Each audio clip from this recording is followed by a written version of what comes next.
Shalom, salam sejahtera bagi saudara dan saudari yang saya kasih dalam Yesus Kristus yang kembali pada saat ini dapat bersama-sama dengan kami di Jemaat Fisdak di acara ibadah kita pada saat ini. Kita akan bersama-sama mempelajari firman Tuhan dengan mempelajari pelajaran sekolah sahabat kita, tapi kita sebelumnya tentu saja kita akan mengundang Roh Kudus untuk dapat hadir dalam hati dan pikiran kita agar kita dapat menerima pekabaran yang akan kita bahas atau pelajari bersama pada saat ini. Mari kita bersatu dalam doa. Bapa yang menukasi dalam takhta kerajaan surga, terima kasih Tuhan. Kami memuji dan membesarkan nama-Mu karena kesempatan yang Engkau telah berikan, kesempatan yang indah yang Engkau telah berikan kepada kami untuk dapat mempelajari firman-Mu. Hamba berdoa Tuhan, kiranya firman ini dapat mengajak kami untuk memperoleh pemulihan yang dapat terjadi dalam kehidupan kami. Bukan hanya tentu saja dari keadaan-keadaan, masalah-masalah kehidupan kami, tetapi pemulihan hubungan yang dapat kami perbaiki dengan Engkau Tuhan. Terima kasih. Terima kasih. Kiranya Roh Kudus Engkau akan menguasai hati dan pikiran kami, sehingga pekabaran ini dapat menjadi satu kekuatan yang pasti dari surga bagi kami semua. Inilah doa dan permohonan yang hamba bawa dalam nama Yesus Kristus, Tuhan dan Juru Selamat menebus kami. Amin. Baik saudara-saudara sekalian, kita kembali akan bersama-sama mempelajari pelajaran sekolah sahabat. Mari kita coba rangkumkan apa yang ditulis oleh penulis pelajaran sekolah sahabat kita sepanjang minggu ini dengan satu judul, Ahli Waris Perjanjian Kita Semua. Tawanan yang memiliki apa? Tawanan yang memiliki harapan. Dan pada saat ini, pada hari ini kita akan membahas tentang tanah yang dipulihkan. Ya. Tanah telah dibagi-bagi oleh Yosua bagi bangsa Israel yang menduduki tanah perjanjian yang Tuhan sudah janjikan mula-mula kepada Abraham. Dan sekarang mereka walaupun mungkin ada tempat-tempat tertentu belum 100% dikuasai, tapi sudah dibagikan kepada mereka. Dan kemudian Tuhan katakan juga melalui Yosua, "Hai, setialah kepada Tuhan, supaya tanah yang sudah dijanjikan itu akan terus-menerus menjadi bahagian, menjadi berkat bagi umat-umat Tuhan." Tapi seperti yang kita pelajari dan kita dapat lihat dari apa yang kita baca dari firman Tuhan, bagaimana bangsa Israel itu kemudian tidak mengikuti seluruh kehendak Tuhan. Mereka berbakti kepada ilah-ilah lain, dan akibatnya tanah itu harus diambil milik Tuhan, kan? Tanah tersebut diambil dari mereka. Mereka harus dibuang kembali ke penawanan di Babel. Tapi janji Tuhan tetap diberikan bahwa tanah yang mereka harus tinggalkan karena keberdosaan mereka itu akan dipulihkan. Mari kita lihat pelajaran sekolah sahabat kita ringkasannya ya. Selama pembuangan di Babel yang terjadi karena dosa mereka maka Allah memberikan janji pengharapan kepada umatnya. Melalui nabi-nabi seperti Yeremia dan Yeskiel, Allah meyakinkan Israel bahwa Dia akan mengembalikan mereka ke tanah perjanjian dan memulihkan mereka. Nabi-nabi ini sudah mengamarkan tentang dosa mereka, tapi mereka tetap berdosa. Tapi nabi ini mengamarkan bahwa mereka akan ditawan, tapi pada saat yang bersamaan, sebelum penawanan itu sendiri terjadi, bangsa Israel telah diberikan satu pengharapan mereka akan dapat Mereka dapat kembali ke tanah perjanjian tersebut. Jadi mereka akan dapat dikembalikan ke tanah perjanjian dan memulihkan mereka. Dalam Yeremia 24 ayat 6 dan Yeremia 31 ayat 16, Allah berjanji untuk menjaga umatnya, membangun kembali mereka, dan membawa anak-anak mereka kembali dari negeri musuh, negara Babilonia yang menawan mereka selama 70 tahun. Demikian juga Yeskiel 11 ayat 17 dan ayat-ayat ini yang mengulangi janji bahwa Allah akan mengumpulkan umatnya yang tercerai-berai, membawa mereka pulang, menaruh rohnya di dalam diri mereka dan menempatkan mereka kembali di tanah yang telah Dia berikan kepada nenek moyang mereka. Sudah dijanjikan hal tersebut. Janji-janji ini digenapi ketika Israel bertobat, mengakui dosa mereka dan mencari Tuhan dengan segenap hati mereka. Allah kemudian membawa mereka kembali dari pembuangan, kembali ke tanah perjanjian, ke tanah Yehuda. Namun, seperti janji untuk memiliki tanah, untuk mendapatkan tanah itu ada ada syaratnya, harus memiliki penurutan, ketaatan dari umat Israel. Kalau kita baca ini ayat-ayat ini Ulangan 28, Yosua 23. Demikian pula janji pemulihan. Setelah pembuangan itu juga bersifat bersyarat. Tetapi para nabi juga menunjuk kepada pemulihan yang lebih besar. Gantinya hanya kembali ke tanah perjanjian. Tapi nabi-nabi perjanjian lama berbicara tentang pemulihan yang sejati. Ya, pemulihan sejati yang akan dibawa oleh seorang raja keturunan Daud yang akan datang.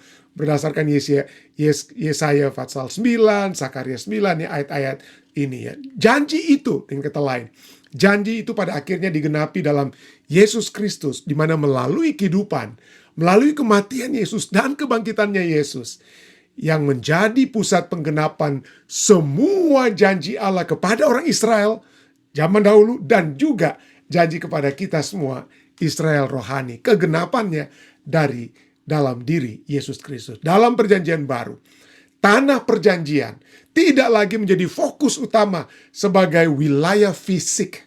Tanah perjanjian itu bukan lagi fisik. Sebaliknya, semua janji Allah itu menemukan ya di dalam Kristus. Ya, 2 Korintus 1 ayat 20, Roma 15 ayat 8. Di dalam Dia, di dalam Kristus, tanah menjadi simbol berkat rohani yang Allah berikan kepada umatnya, dan warisan kekal yang menanti mereka. Jadi ada yang lebih daripada hanya tanah perjanjian. Banyak mungkin orang Kristen yang sedang memikirkan akan kembali, akan memiliki menguasai kembali tanah Israel pada saat ini dan lain sebagainya, seperti begitu. Tapi kita tidak memiliki tanah duniawi. Nanti mungkin ada tanah duniawi yang diperbarui, Yerusalem baru, itu dia ya. Itu dia ya, yang akan menjadi tujuan akhir umat-umat Tuhan. Nah, penggenapan terakhir dari janji Allah tentang perhentian, pemulihan, dan damai sejahtera akan terjadi di bumi yang baru, Yerusalem baru ya, yang telah dibebaskan dari dosa untuk selama-lamanya. Itu dia tujuan kita ya, tanah perjanjian baru, Yerusalem baru, itulah tujuan akhir umat-umat. Karena kita akan bersama-sama dengan Yesus Kristus ya. Yesus meyakinkan kita akan hal ini dalam Yohanes 14 ayat 1-3, di mana Dia berjanji untuk kembali dan membawa kita kepadanya. Di rumah Bapa-Ku banyak tempat tinggal, Aku pergi menyediakan tempat bagimu. Titus 2 ayat 13 juga menyebut harapan ini, yaitu sebagai pengharapan yang penuh bahagia. Dan Wahyu 21 ayat 1-3 menggambarkan puncak dari janji ini, adanya langit dan bumi yang baru, di mana Allah akan tinggal bersama-sama umatnya untuk selama-lamanya. Dan jaminan ini jaminan yang pasti ya. Kepastian ini, jaminan dari pengharapan ini adalah hal yang pasti. Kenapa? Karena itu sudah dimeterai dengan apa? Kematian dan kebangkitan Yesus ya. Kepastian itu. Kalau kita tidak memperoleh di Yerusalem baru, maka itu percuma itu Yesus mati. Anak Allah itu mati dan bangkit. Percuma. Tapi jaminan dari pengharapan ini adalah kematian dan kebangkitan Yesus. Karena Ia telah mengalahkan dosa dan maut. Maka kita dapat yakin bahwa semua janji pemulihan, termasuk bumi yang baru, itu akan akan digenapinya. Inilah satu hal yang kita lihat ya, sangat-sangat indah ya, bahwa Allah kita yang kita sembah adalah Allah yang memulihkan ya. Banyak umat manusia merasa takut dengan Allah, kita harus melakukan yang baik, membawa sesajen dan lain sebagainya supaya Allah jangan sakit hati ya. Dan kata lain ya, itu seringkali kita lihat, tapi Allah itu selalu memiliki satu kerinduan untuk memulihkan kita. Kita mungkin menyakiti Dia berkali-kali, tapi Dia selalu memiliki kerinduan untuk memulihkan kita. Pada saat inilah kita akan mencoba melihat bagaimana kita yang seringkali bagaikan kendi ini ya, periuk ini yang hancur ya. Tapi Allah adalah Allah yang suka dan memiliki kerinduan untuk memulihkan kita. Dia telah kita lihat memulihkan keadaan umat-umatnya di zaman dahulu, di zaman perjanjian lama ya, sudah setengah mati memperoleh tanah perjanjian, tapi karena ketidaksetiaan mereka, karena keberdosaan mereka harus dikembalikan ke rumah orang tua mereka ya. Dikembalikan, artinya mereka ditawan ke Babilonia. Tapi tetap saja kita bisa melihat dari sejarah kisah perjalanan umat-umat Israel zaman dahulu. Kita lihat Allah memulihkan mereka ya. Ada 3 fase, 3 tahap kepulangan orang Israel dari dari pengasingan. Yang pertama ada di zaman Zerubabel ya. Zerubabel membangun kembali Mesbah dan Bait Suci kurang lebih di tahun 536 sebelum Masehi ya. Jadi kembali orang-orang kembali dibawa oleh Zerubabel kembali ke Yerusalem ya. Membangun apa? Tempat pertama-tama mereka bangun itu bukan rumah-rumah mereka tapi apa? Rumah Tuhan. Rumah Tuhan dibangun lebih dahulu. Jadi itu yang terjadi. Lalu kemudian tapi masih kacau keadaan itu sehingga kemudian kita lihat tahap kedua Ezra yang sekarang pulang ya. Ezra memulihkan ya dengan beberapa orang ini yang bersama-sama dengan Ezra, dia memimpin mereka kembali ke Yerusalem dengan fokus apa? Untuk memulihkan hukum dan kehidupan rohani ya. Kehidupan hukum dan rohani itu dapat apa? Dipusatkan kembali menjadi satu fokus pada saat itu. Dan yang ketiga kita lihat, yang ketiga adalah pada saat Nehemia, Nabi Nehemia memimpin bangsa Israel yang masih tersisa di pengasingan ya, membangun kembali tembok kota ya, karena masih rentan terhadap serangan-serangan musuh. Tapi sekarang Nehemia membangun tembok kota dan mengokohkan identitas bangsa ya, kurang lebih pada tahun 445 sebelum Masehi. Ya, di sinilah kita lihat ya bahwa Tuhan memiliki hanya rancangan yang terbaik untuk memulihkan bangsa yang sudah berdosa sekalipun, yang sudah melupakan Tuhan ini sekalipun. Cukup menarik, kita sudah lihat, saya sudah singgung tadi bahwa nubuatan tentang kembalinya bangsa Israel ini dari pembuangan di Babel itu sudah dinyatakan bahkan sebelum mereka pergi ke pembuangan di Babel ya.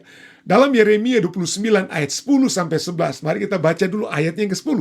Di sana apa yang Tuhan katakan? Sebab beginilah firman Tuhan, apabila telah genap 70 tahun bagi Babel, ini mereka itu belum ditawan, saudara ya. Mereka belum pergi ke Babel, tapi ini amaran yang diberikan Tuhan Allah kepada bangsa Israel melalui Nabi Yeremia. Tapi sudah dikatakan, kamu akan ditawan, kamu sudah berdosa, gak pernah mau bertobat ini. Tapi kamu akan ditawan, bahkan ditentukan waktunya 70 tahun ya. 70 tahun bagi Babel, barulah aku akan memperhatikan kamu. Aku akan menepati janjiku itu kepadamu dengan mengembalikan kamu ke tempat ini. Kembali ke tanah yang apa? Yang karena keberdosaan mereka harus apa? Dikeluarkan kembali dari tanah yang milik Tuhan tersebut. Dan kemudian ayat 11 yang seringkali merupakan salah satu ayat kesukaan saya secara pribadi ya. Allah akan pulihkan apa yang dikatakan. Sebab, kenapa Allah mau memulihkan? Karena Allah kita itu bukan Allah yang cuma suka dengan menghancurkan, merusak kita dengan yang lain. Bukan begitu Allah kita ya. Sebab aku ini mengetahui rancangan-rancangan apa yang ada padaku. Ayat 11 dari Yeremia 29. Rancangan apa yang ada padaku mengenai kamu, demikianlah firman Tuhan, yaitu rancangan damai sejahtera dan bukan rancangan kecelakaan, untuk memberikan kepadamu hari depan yang penuh pengharapan. Selalu rancangan Tuhan itu bukan untuk mencelakakan umat-umatnya. Rancangan Tuhan bukan untuk mencelakakan saudara dan saya. Bahkan karena keberdosaan kita yang melupakan Tuhan, lalu kita harus menerima konsekuensi daripada dosa-dosa kita. Tapi sebelum kita bahkan berada dalam satu situasi yang baik sekalipun, Allah sudah seperti kepada bangsa Israel memberikan janji pemulihan. Allah sudah berjanji untuk memulihkan mereka bahkan sebelum pembuangan itu terjadi. Kenapa ini terjadi? Karena Allah adalah Allah yang memulihkan kita. Allah yang memulihkan kita. Allah kita itu bagaikan mungkin satu ilustrasi ya, yang dapat kita lihat ya, bahwa seperti bangsa Israel ya, Ka'bah atau bait suci mereka itu hancur ya, orang-orang itu terpisah ke tempat-tempat pembuangan ya, pimpinan-pimpinan itu kemudian ditawan ya, lalu kemudian tanah mereka itu dibiarkan hancur-hancuran. Tapi kemudian Allah ingin memulihkan, dan ilustrasinya adalah seperti Anda pernah mendengar tentang satu seni tentang periuk ya, cawan ya, tembikar ya, itu ya namanya, yang ada di Jepang yang namanya kintsugi. Kintsugi ini adalah apa? Ini adalah satu seni Jepang dalam memperbaiki tembikar atau periuk yang pecah, yang rusak mungkin karena orang-orang ceroboh gitu ya. Jadi ada periuk yang bagus-bagus tapi tiba-tiba jatuh misalnya ya. Jadi kemudian pecah, tapi kemudian gantinya periuk yang pecah itu biasanya kita buang itu saja. Atau ya mungkin kita coba perbaiki, tapi kalau tidak bisa diperbaiki ya kita buang. Tapi orang Jepang Hebat sekali apa yang mereka buat ya.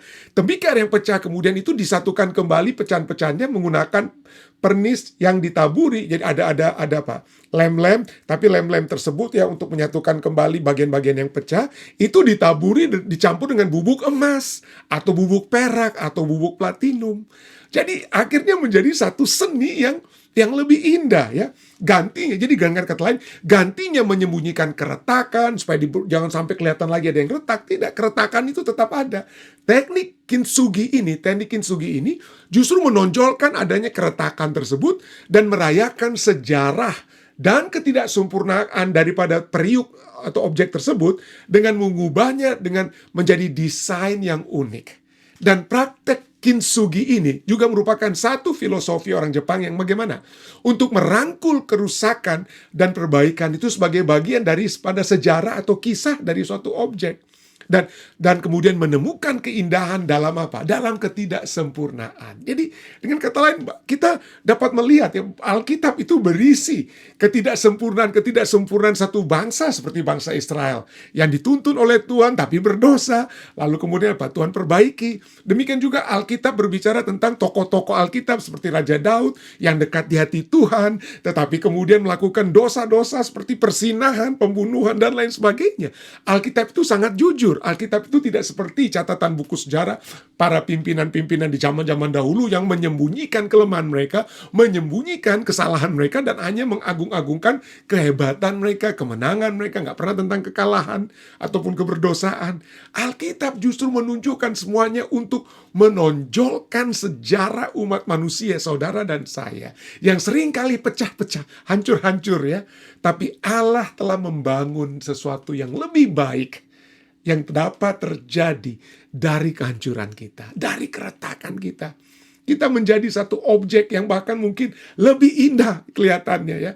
Dapat menjadi satu objek yang lebih indah. Itulah sebabnya begitu indah kita melihat kisah-kisah dalam Alkitab ya. Beberapa bulan Oktober saya membahas di Universitas Kelabat, diundang untuk menjadi pembicara Minggu Sembayang di Universitas Kelabat. Dan saya membahas satu pembahasan dengan satu tema untuk sepanjang minggu itu adalah Broken People, Faithful God. Saya membahas dalam Alkitab itu tentang orang-orang atau umat-umat yang ada, umat-umat Allah yang ada di dalam Alkitab yang apa? Yang broken, artinya berdosa, yang hancur-hancuran kehidupan mereka. Tetapi Allah yang faithful, Allah yang setia, dapat mengubah orang-orang yang broken ini menjadi orang-orang yang lebih baik, menjadi umat-umat Tuhan yang lebih baik. Demikian juga dengan saudara dan saya ya.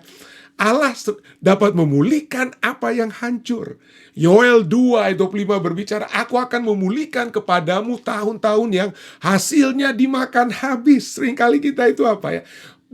Dalam keberdosaan kita yang lari daripada Tuhan, akhirnya kita menerima konsekuensi, kita habis waktu, habis harta dan lain sebagainya.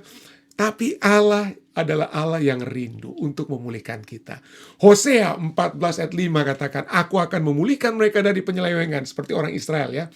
Aku akan memulihkan mereka dari penyelewengan. Aku akan mengasihi mereka dengan sukarela, sebab murkatku telah surut daripada mereka. Jadi satu kerinduan Tuhan supaya kita apa? Dipulihkan. Tapi sekali lagi Allah kita tidak bisa memaksakan kita ya. Kita sudah jauh dari Tuhan lalu dia paksa kita supaya dia pulihkan. Gak bisa. Ya, harus ada apa? Kerelaan juga dari kita untuk memiliki kerinduan untuk dipulihkan. Ya. Ada kerinduan kita untuk apa? Kembali kepada Dia. Ya. Ada kisah seperti kita tahu dari Lukas 15, anak yang terhilang, anak itu pergi. Dia pergi dari ayahnya itu dengan apa? Dengan keputusan yang bulat untuk pergi dari ayahnya. Dan untuk kembali tentu saja kita tidak melihat dalam kisah tersebut sang ayah pergi dengan suruh hamba untuk paksa anaknya pulang. Tidak bisa dipaksa. Kasih tidak bisa dipaksakan. Seorang ayah tidak bisa memaksakan anaknya sekalipun ya. Dalam Lukas pasal 15 tersebut untuk apa? Untuk kembali. Tapi pada saat anaknya memiliki kesadaran untuk dipulihkan, disitulah Bapa yang sudah menanti-nantikan setiap hari sejak anaknya itu pergi, menyambut kembali sang anak. Itulah sebabnya ada syarat pemulihan ya. Zakaria 1 ayat 3 berbicara, kembalilah kepadaku. Demikianlah firman Tuhan semesta alam. Kembali kepadaku. Allah bermohon ya, baik kan. Allah bermohon, maka aku pun akan kembali kepadamu. Firman Tuhan semesta alam. Tadi kita sudah membaca satu kerinduan Tuhan. Rancangan Tuhan itu apa?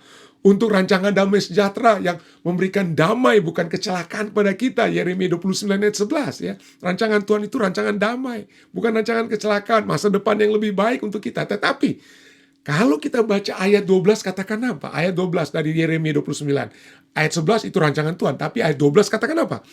Apabila kamu berseru dan datang untuk berdoa kepadaku, maka aku akan mendengarkan kamu. Aku akan mendengarkan kamu. Kembali ya. Kita memiliki kerinduan, kemauan. Mungkin kita tidak tahu jalan pulang. Mungkin ya. Tapi kita bilang, Tuhan, saya tidak tahu mau buat apa lagi. Saya sudah sangat berdosa. Saya tidak tahu apakah ini masih bisa diampuni. Mungkin keluarga saya saja sendiri tidak akan pernah mungkin mengampuni dosa-dosa saya. Tapi Tuhan, tolong tunjukkanlah kepada saya agar saya dapat apa? Dapat Engkau terima kembali. Entah saya nggak tahu bagaimana caranya Tuhan. Tapi tolonglah saya. Tapi inilah firman Tuhan ya, pada saat kita berteriak minta tolong kepada Tuhan, itulah tanda bahwa kita merendahkan diri kita. Dan itu diminta oleh Tuhan ya. 2 Tawarik 7 ayat sering kita baca, kita sering dengar. 2 Tawarik 7 ayat 14 katakan apa?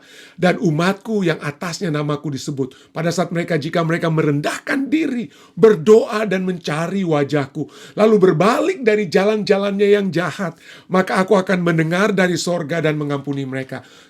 Dan mengampuni dosa mereka serta memulihkan negeri mereka. Kalau bahasa Inggrisnya to heal their land, memulihkan tanah mereka. Seperti apa pelajaran sekolah sahabat kita pada saat ini. Jadi Allah akan memulihkan kita saat kita memiliki kerendahan hati untuk mengakui bahwa kita sudah berada dalam keberdosaan. Kita perlu berbalik kepada Tuhan. Dan kalau itu kita lakukan, maka kita datang kembali kepada Yesus. Maka seperti yang ditulis dalam 1 Petrus 5 ayat 10. Allah akan apa? Dalam Kristus, maka Allah akan apa? Melengkapi, meneguhkan, menguatkan, dan mengokohkan kita, saudara. Begitu hebat, melengkapi, meneguhkan, menguatkan, mengokohkan, sempurna. Pemulihan yang dapat apa? Diberikan pada saat kita datang kembali kepadanya. Pada saat kita datang kembali kepada satu kerinduan Tuhan dalam Yeremia 30 ayat 17. Satu kerinduan Tuhan untuk apa? Untuk mendatangkan kesembuhan bagi kita. Bukan hanya kesembuhan kesehatan ya, jasmani, tapi kesembuhan yang menyeluruh, kesembuhan rohani kita, keberadaan kita. Aku akan mendatangkan kesembuhan bagimu. Aku akan mengobati luka-lukamu. Demikianlah firman Tuhan. Adakah saudara dan saya memiliki kerinduan untuk kembali kepada Tuhan? Saya berdoa kiranya kita semua ya, yang mungkin bahkan kita tidak tahu bagaimana caranya untuk bertobat atau kembali, tapi minimal kita dapat minta tolong. Tuhan, saya nggak tahu gimana caranya, tapi bantulah saya untuk kembali kepadamu. Dan jika itu kita minta, maka Tuhan akan terus memberikan kemauan dan kemampuan kepada kita untuk berbalik kepadanya. Kiranya pembahasan ini dapat menjadi bagian kita semua. Saya bawa ini dalam nama Yesus. Amin. Baik saudara sekalian, mari kita tutup acara kita dengan doa. Mari kita bersatu di dalam doa. Bapa yang penuh kasih dalam tahta kerajaan sorga, kembali pada saat ini kami bersyukur kepadamu Tuhan. Satu kesempatan indah dapat mempelajari firman-Mu.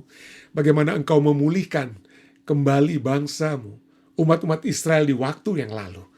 Pada saat mereka dalam keberdosaan mereka harus menabur konsekuensi keberdosaan mereka, harus pergi dari tanah perjanjian, pergi ke tempat di mana mereka ditawan. Tapi Engkau sudah memberikan janji bahwa mereka akan kembali memiliki tanah yang telah Engkau janjikan pada mereka. Demikian juga Tuhan dalam perjalanan kami menuju Yerusalem baru, tanah yang Engkau sudah janjikan bagi kami.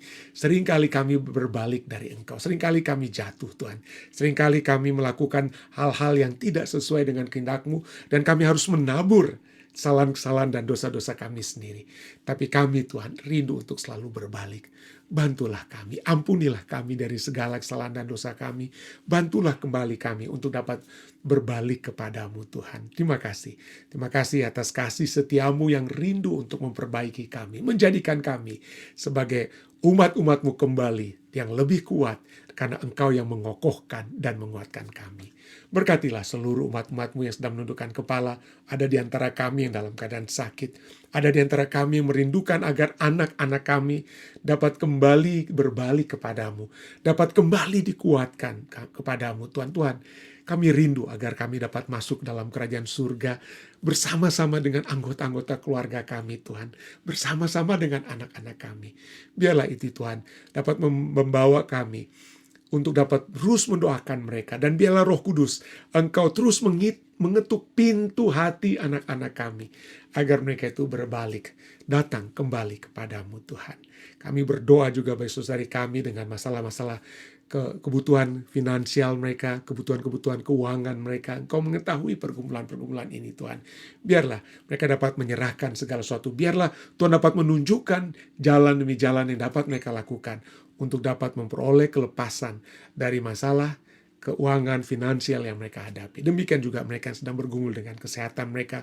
Biarlah Engkau sebagai tabib yang agung dapat memberikan jaman surga. Jika Engkau berkehendak, Tuhan, tentunya tidak ada masalah bagi kesembuhan yang sempurna bagi umat-umat Tuhan yang dalam keadaan sakit pada saat ini. Terima kasih, Tuhan. Kami percaya Engkau mendengar dan menjawab doa ini, Tuhan, sesuai dengan kehendak-Mu di waktu yang Kau telah tentukan. Hamba-Mu juga ingin berdoa bagi umat-umat Tuhan di Jemaat Fisdak, bagi moderator kami dan pimpinan-pimpinan di multimedia jemaat kami. Terus berdoa bagi saudara Elisa Siregar dan istrinya saudari Frene Sunda Siregar. Kami berdoa kiranya Tuhan terus menuntun kehidupan mereka, membawa mereka tetap kuat dalam menjalankan misi pelayanan melalui multimedia seperti yang dilakukan di jemaat kami. Kami juga berdoa Tuhan bagi keluarga-keluarga yang ada di Jemaat Fisdak. Kami ingin terus berdoa kiranya kekuatan penyertaan surga akan menjadi bagian keluarga-keluarga yang ada di Jemaat Fisdak, Tuhan. Kami berdoa secara khusus bagi keluarga saudari Silvana Masih Londa, saudara James Masih yang ada di Indonesia, dan istri dan anak yang saat ini berada di Amerika Serikat. Kami berdoa keluarga Masih Londa, saudari Ceci, James, dan Joel, Tuhan akan selalu menuntun kehidupan mereka. Kami juga berdoa bagi keluarga daripada saudari Iin atau Winda, Andris. Kami berdoa bagi anak-anak yang ada di Indonesia, Tuhan akan selalu menyertai anak-anak. Kami berdoa bagi Jason dan Andrew, kiranya Tuhan akan selalu memberikan kekuatan yang pasti dari surga kepada anak-anak daripada saudari Winda Andres. Kami berdoa juga secara khusus bagi saudari Gladys Lasut, kiranya Tuhan juga selalu menuntun Gladys dalam kehidupannya sehari-hari. Keluarga yang ada di Indonesia, Tuhan akan selalu juga menuntun mereka. Tuhan, ada begitu banyak lagi mungkin nama-nama yang pada saat ini sedang menundukkan kepala dan hamba tidak sempat sebutkan, tapi biarlah Tuhan melihat keberadaan kami semua. Tuntunlah agar kami tetap setia kepadamu, Tuhan, sehingga kami semua dapat masuk bersama-sama nanti ke dalam kerajaan-Mu. Inilah doa kami, Tuhan. Inilah permohonan kami yang hamba bawa hanya di dalam nama Yesus Kristus, Tuhan dan Juru Selamat menebus kami. Amin. Sekali lagi terima kasih atas kebersamaan Anda semua. Sampai bertemu kembali minggu depan, mulai minggu ya, di hari acara ibadah kita. Kiranya Tuhan terus menyertai kita semua dan memberkati kita.